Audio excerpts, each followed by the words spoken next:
여랑야랑 정치부 김민지 기자와 함께합니다. 첫 번째 주제 보겠습니다. 자, 무엇이 번쩍일까요? 네, 팔을 번쩍 들었습니다. 어제 그룹 BTS를 부산 세계박람회의 홍보대사로 위촉하는 행사가 열렸었죠. 이 자리에 참석한 장성민 대통령실 정책조정기획관의 팔 번쩍이 논란이 되고 있습니다.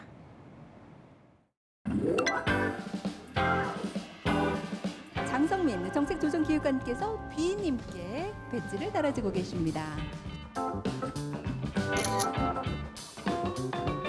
귀빈 여러분들께서는 자리로 함께 이동해 주시고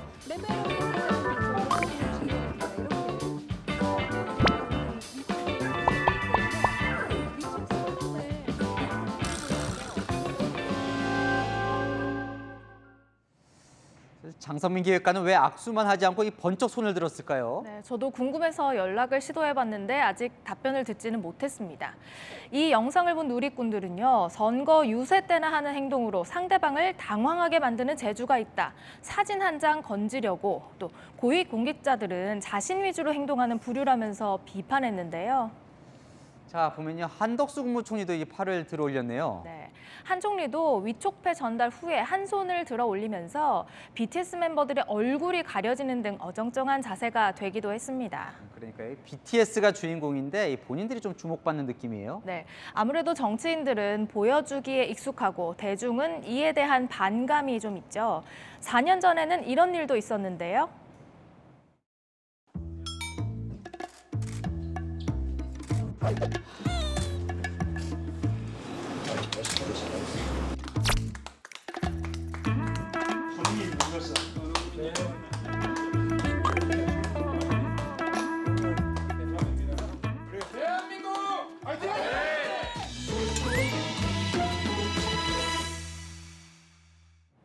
유명인을 정치에 이용하냐는 비판을 매번 받으면서도 그 유혹을 떨치기는 쉽지 않나 봅니다.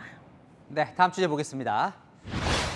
심상정 정의당 의원, 옛날에 그리워하는 노래를 부르는 것 같은데요. 네, 한때 풍성했던 정의당의 재정 상황이 지금은 심각합니다.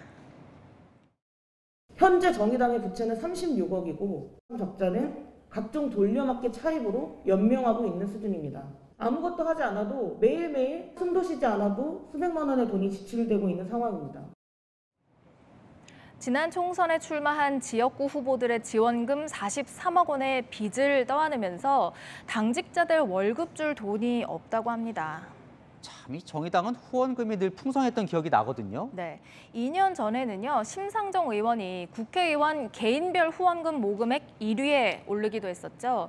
당비를 내는 당원도 3년 전에는 5만 명 수준이었는데 지금은 10,000명대로 줄어들었습니다. 아휴, 그래도 당직자들 월급은 줘야 할 텐데요. 네, 그래서 서울 여의도에서 임대료가 좀 싼 지역으로 당사를 옮기는 계획에 덧붙여서 소속 국회의원들이 사비를 모아서 당직자 임금을 주기로 했답니다. 네, 실연의 시간을 보내고 있네요. 마지막 주제 하나 더 보겠습니다. 그땐 그때고 이재명 의원과 비명계 당권 주자들입니다. 네, 당권 주자들이요, 일제히 이재명 의원을 공격하고 있는 포인트, 바로 사법 리스크입니다. 방탄용 출마, 사법 리스크 이런 말들이 공공연하게 나오고 있습니다. 사법 리스크가 있을 수 있다고 봅니다.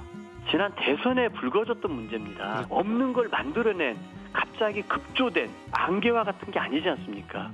이재명 의원이 당 대표가 되는 게 우리 당 입장에서는 그냥 치명적인 상황에서 계속 끌려가는 상황이 되는 거죠. 냉정한데요. 제목이 그땐 그때고로 정한 이유가 있겠죠? 네, 지금 저렇게 제기되는 사법 리스크라는 게 대선 당시에 이미 제기됐던 대장동, 성남FC 후원금, 또 법인카드 의혹 등일 텐데요. 지금은 사법 리스크라고 날을 세우지만 대선 때는 한편이었습니다. 이재명 후보와 민주당은 대장동 특검에 당당합니다. 특검을 거부한 자가 범인입니다. 이재명 후보로서는 그동안 많은 공격을 받았었고 상당히 억울했었거든요. 나도 이 대장동 관련해서 이재명 후보가 뭐 잘못한 게 많다 생각했는데 지금 와서 보니까 그게 참 억울했겠다. 적어도 이재명 후보가 돈 받은 건 아닌 건 확실한 것 같습니다.